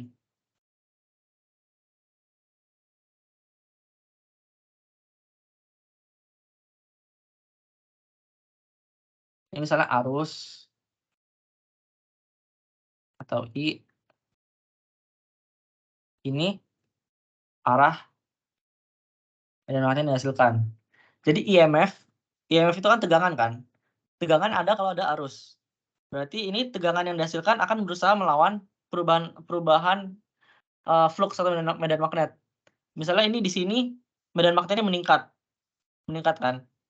Nah, coba kalau misalnya kita atur tangan kita supaya di dalam ini efek dari IMF-nya menurun. Efek dari IMF itu menurun kalau arus mengalir ke sini. Karena kalau kalian ikutin kaidah tangan kanan nanti hasil ininya bakal menurun ke sini. Ya kira-kira kayak gitu ya. Nah, udah ketemu nih 922,242 volt. Ini kan baru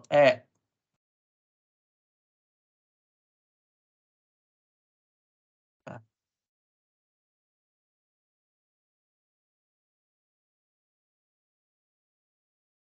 wait.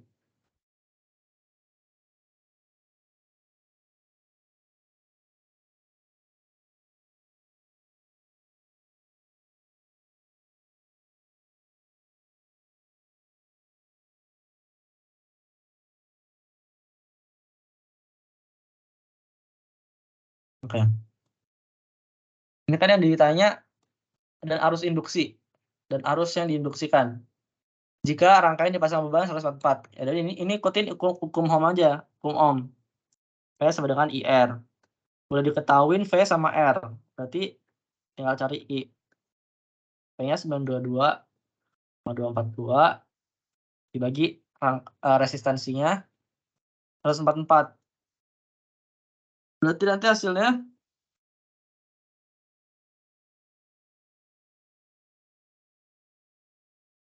kurang lebih 6,402 ampere. Yaitu untuk soal ini. Untuk soal terakhir.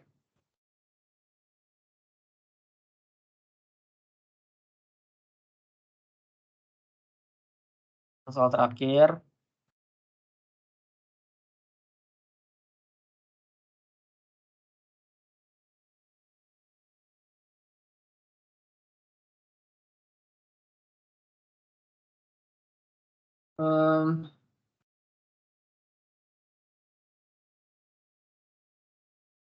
Ini soal dari tugasnya Pak Catur. Ini kan diketahuin arus listrik sebesar 2,5 pi ampere mengalir ke arah sumbu Z. Berarti ini mengalir ke arah sumbu Z negatif, berarti minus K di posisi X5 dan Y3. Berarti kita bisa gambar kan?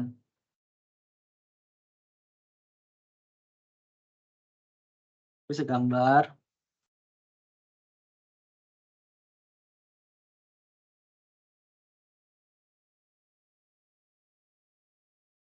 X5 dan Y3.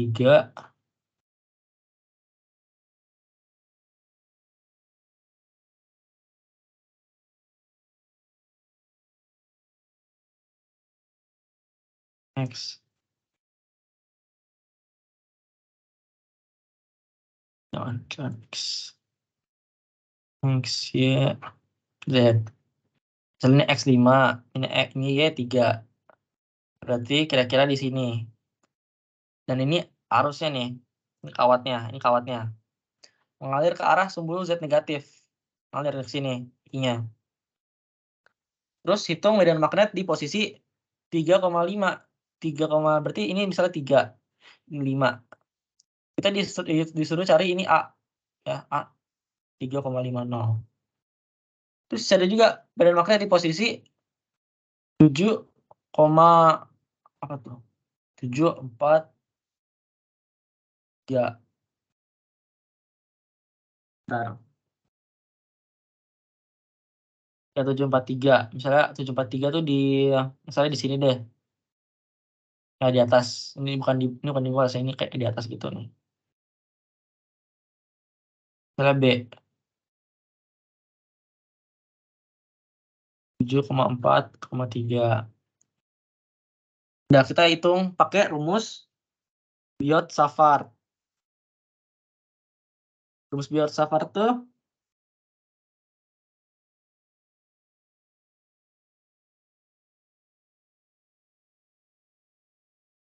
ini ya. Ini sekali lagi ya. Kalau B itu mu permeabilitas dikali H. Jadi semua rumus yang berlaku pada medan magnet bisa dimanipulasi sehingga berlaku kepada ini medan magnet. Semua rumus yang berlaku pada medan magnet dapat dimanipulasi supaya berlaku juga untuk kerapatan flux magnet. Jadi kan rumus yang dikenal di Google biasanya B sama dengan ini. Kan B sama dengan ini, gue tulis deh. B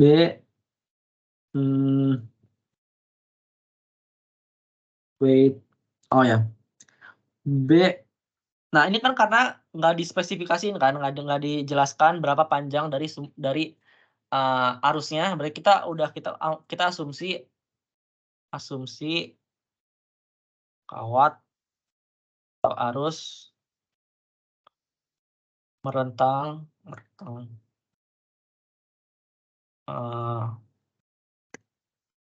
asumsinya nggak terbatas. Asumsi kata arus tak terhingga.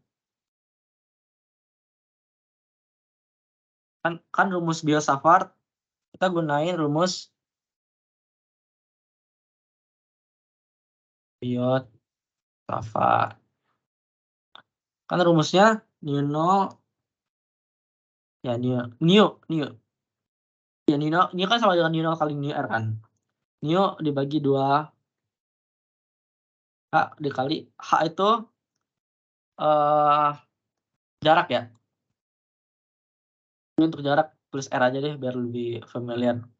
Ini untuk infinite wire.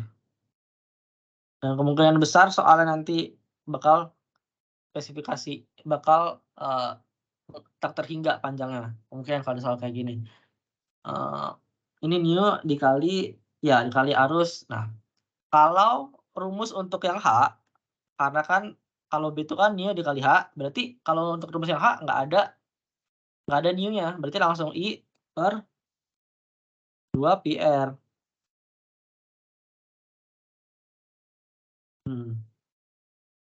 Ya, ini untuk infinite wire. Ini rumusnya khusus untuk infinite wire. Kalian bisa lihat cari lagi rumusnya kalau yang enggak kayak gimana. Kalau nggak infinite maksudnya. Coba. Oke. Nah, kita langsung masukin aja nilai-nilainya. Kita cari, kan yang ditanya medan magnet kan, berarti kita gunain rumus yang ini. Dengan langsung masukin nilai arusnya 2,5 pi dibagi 2 pi, jaraknya berapa? Ini kan jarak sumber arusnya, jarak sumber arusnya misalnya 0, misalnya O maksudnya. Misalnya O 5,3,0 kan. Berarti kita bisa cari jaraknya itu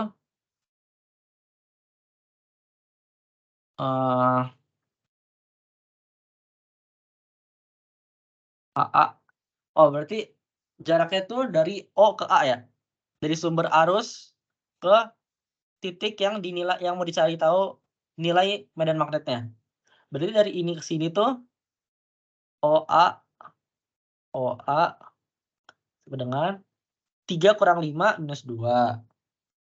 5 kurang 3, 2. Dan 0 kurang 0, 0. Berarti kalau dalam vektor minus 2i ditambah 2j gitu ya. Kita coba hitung dulu ini. Oh, untuk jaraknya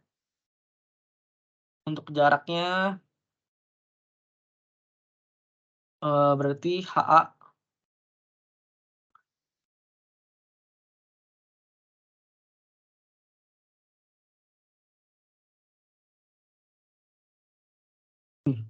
miring. Ya nggak apa-apa. 2 kuadrat tambah 2 kuadrat sama dengan 2 akar 2. Berarti ini R-nya 2 akar 2. Nanti kita dapat hasilnya 0,442 ampere per meter. Tapi kan ini magnitude kan. Kita cari magnitude. Nah kan medan magnet di posisi berarti dia kalau nggak spesifikasiin berarti kemungkinan besar minta vektor medan magnetnya. Berarti kita masukin. Oh, ini HA itu bukan salah. Kita udah ganti jarak dengan R kan, supaya nggak bingung. Bentar. Berarti ini RA maksudnya. Ini RA. RA sama aja sama dengan O ya, dari O ke titik A ini berapa jaraknya dalam benang vektor. Nah, kita udah tahu HA magnitudenya. Kita udah tahu RA. RA-nya kan ini kan minus 2i plus 2j.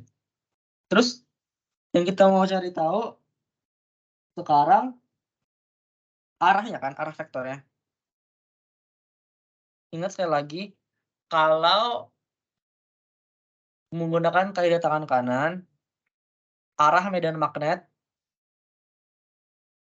kalau yang ditimbulkan oleh arus ya, yang ditimbulkan oleh arus atau current itu tuh melingkar menggunakan kaidah tangan kanan. Ini kan arusnya mengalir ke bawah. Ke bawah berarti jempolnya ke bawah. Kalau jempolnya ke bawah berarti jari-jari yang lain berputar searah jarum jam. Berarti ini bakal berputar ke sini nih arus medan magnetnya. Berarti ini nanti arah medan magnetnya kita perlu cari. Kita perlu cari arah medan magnet. Nah, gimana caranya? Nah, kita gunain cross product aja. Nah, kan ini kan kita kan udah cari tahu nih. Gambarnya gimana nih? Kita kan udah cari tahu. Kalau medan magnetnya mengarah searah jarum jam. Terus kita mau cari tahu arah vektornya kan sekarang. Nah, kita bisa gunain kaidah tangan kanan yang satu lagi, yang ini. Kan ada 2, yang gini, yang muter. Kan ada satu lagi yang gini, yang gini. Nah, kita bisa gunain yang ini nih. Caranya gimana? Kita di arah sumber arus di cross product-in dengan jarak RA. Coba kalau misalnya telunjuknya itu I, mengarah ke bawah. Terus nih kita coba kerjain dulu deh.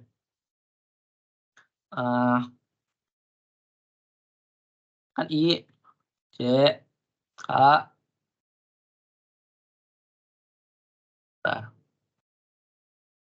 0, minus 2,5 pi kan? Karena kan I-nya cuma ada di sumbu K doang.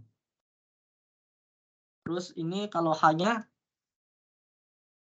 itu minus 2 plus 2J.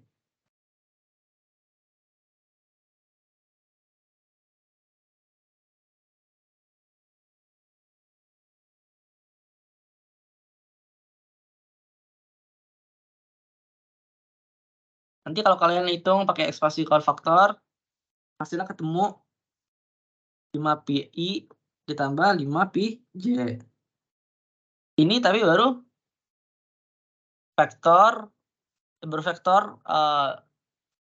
biasa doang, belum unit vektor. Kita butuhnya unit vektor supaya nggak mengubah hasil dari magnitude yang diketahuin.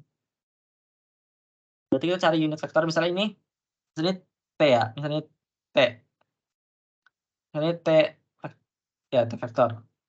Kita mau cari T aksennya berapa. Berarti 5pi dibagi ini ya. Yang ikutin sama kayak gini berarti bagi 5. Wah, ribet dong. Nah, pokoknya nanti hasilnya ketemu kalau kalian cari bagi 22,12, 2,14. Berarti udah ketemu ini, kita bisa masukin ini arah vektornya, vektor arahnya ke magnitude untuk mencari vektor dimensi magnet untuk mencari ini. Berarti 0,442 dibagi 22,214 dikali 5pi ditambah 5pj. Coba kita hitung, kita masukin semuanya.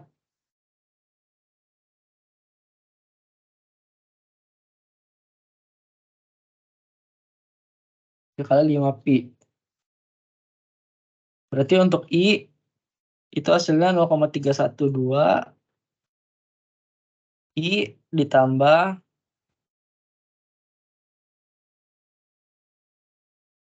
0,312 J.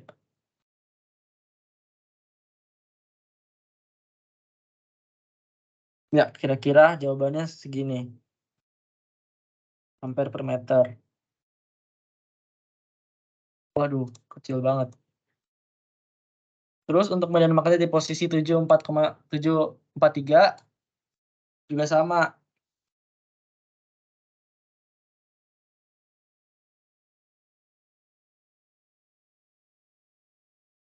Kita cari dulu HB.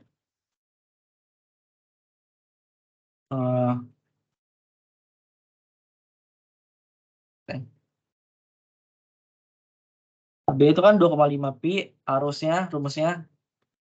Ya, rumusnya ini kan, yang ini.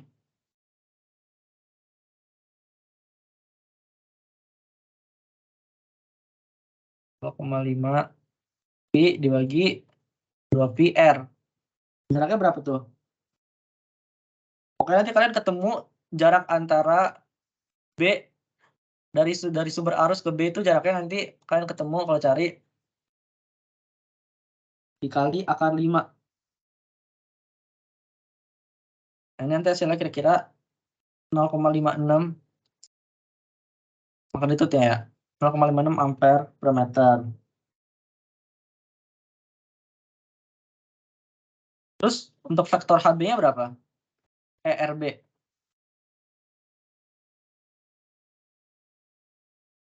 Dari I ke B berapa arah vektornya? Kita nanti dapat kalau B-nya 7 kurang 5, 7 kurang 5, 2. 4 kurang 3, 1. 3 kurang 0, 3. Berarti RB-nya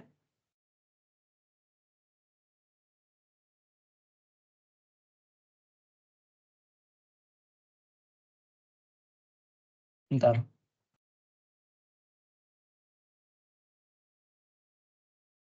Dan magnet di posisi 74. Oh, ya, ini hampir lewatan. Karena ini sumber arusnya merentang tak terbatas, merentang.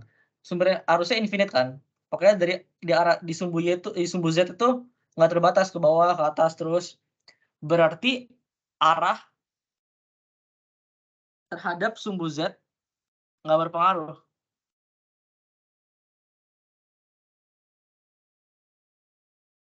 Berarti ini mau titiknya di arah, misalnya mau titiknya di sini, atau titik di bawah sini nggak berpengaruh sama hasilnya. Karena sumber arusnya nggak terbatas, selalu 90 derajat. Bedanya ke sini sama sini itu 190 derajat. Berarti untuk arah dari sini ke sini, itu yang dihitung cuma, cuma I sama J-nya doang, K-nya nggak K-nya 0, udah K-nya iya K-nya 0. Pokoknya K-nya nggak berpengaruh.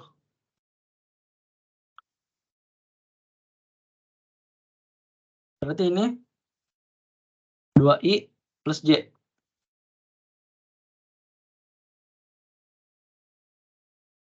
Ya. Untuk K-nya 0. Coba kita bayangkan ini kan K. Ini titik ini. Kan kalau ini sumbu Z, kita mau naik ke sini, ini nggak peduli. Sumber arusnya nggak peduli. Lu mau naik seberapa tinggi, seberapa turun, nggak peduli. Selalu 0 untuk dalam perspektif arusnya itu, kita selalu 0 di arah sumbu Z. Pokoknya berarti ini selalu 0. Berarti yang dihitung cuma I sama J doang.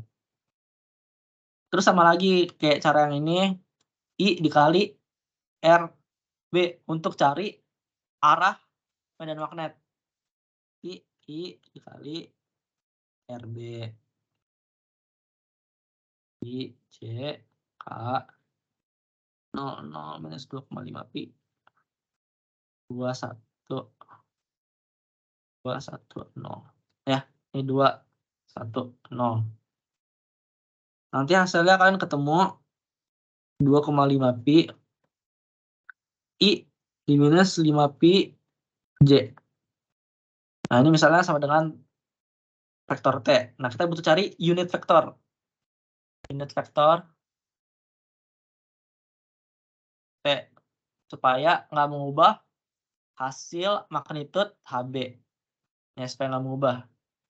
Nanti kalian ketemu T topi itu sama dengan 2,5 pi I diminus 5 pi J dibagi 17,562. Nah, udah ketemu tuh T-nya. Berarti tinggal dimasukin ke HB untuk cari vektor HB-nya. Ini 0,56 dibagi 17,562 dikali 2,5 pi I diminus 5 pi J. Kita hitung semuanya. Nanti dapat 562 dikali 2,5 pi.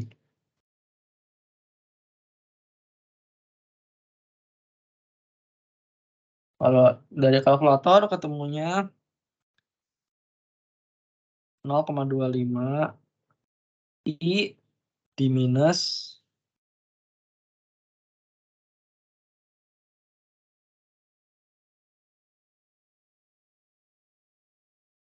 0,5 J.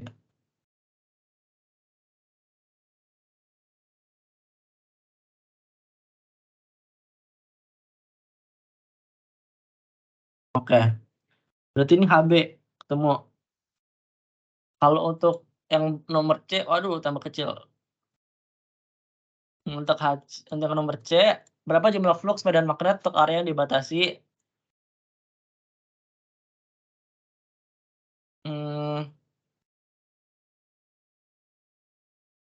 Gue sih nggak tahu ya jawaban benernya apa. Cuma kalau pemahaman gue, untuk yang C itu kan jumlah flux medan magnet ya. Yang C gue tulis aja sini ya. Aduh, set jumlah. Ini C. Kalau pemahaman gue tuh jumlah flux medan magnet kalau lewat apa sih namanya?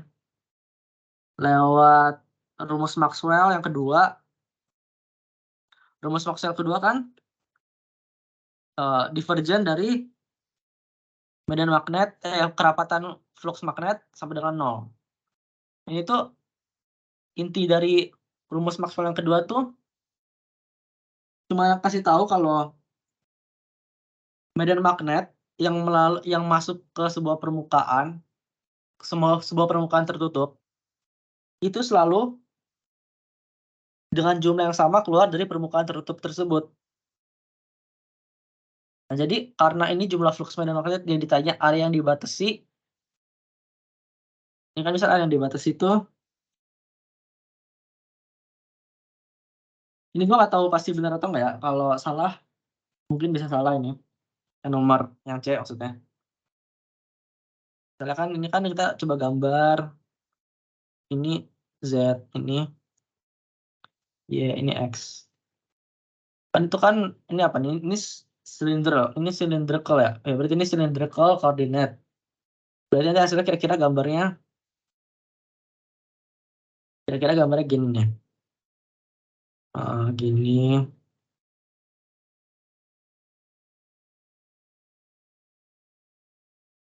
Kira-kira gambarnya ini nih.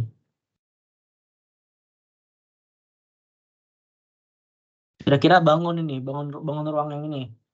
Jadi kalau sepemahaman gua, jawabannya kalau kayak gini selalu 0. Cuma nggak tahu bener atau enggak. Mungkin salah. Ya, yang C belum tahu pasti sih. Ya cuma mungkin kemungkinan sih jawabannya 0 ya. Karena jumlah flux medan magnet untuk area yang dibatasi.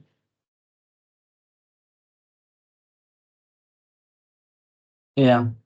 Karena kenapa 0? Karena kalau menurut Maxwell tuh kan magnet kan selalu ada utara sama selatan, north and south. Arah medan magnetnya itu selalu keluar dari north dan masuk ke south. Begini kan. Jadi karena nggak ada itu namanya magnetic monopole. Jadi nggak ada tuh satu benda yang cuma ada north. Terus ini saat ini nggak ada, belum pernah ditemuin. Jadi karena ini ada, kalau misalnya